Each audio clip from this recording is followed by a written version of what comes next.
our brothers and maintenance. Believe it or not, I told the rims on the back. Hope he doesn't break them.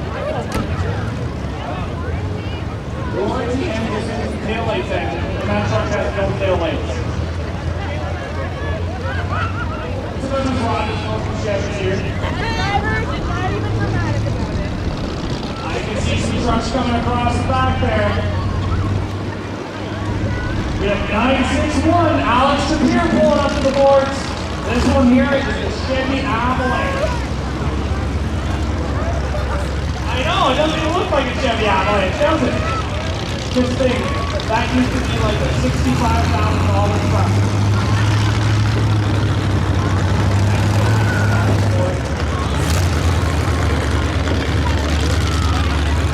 Now we have Brad Thompson coming in. If you guys know Brad, he always runs around with the giant tiger on the roof.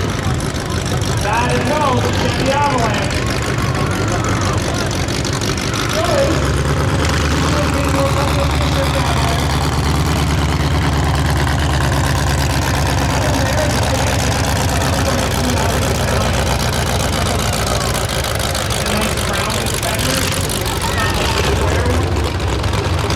Now this one coming in is 122 Colton Hill.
second.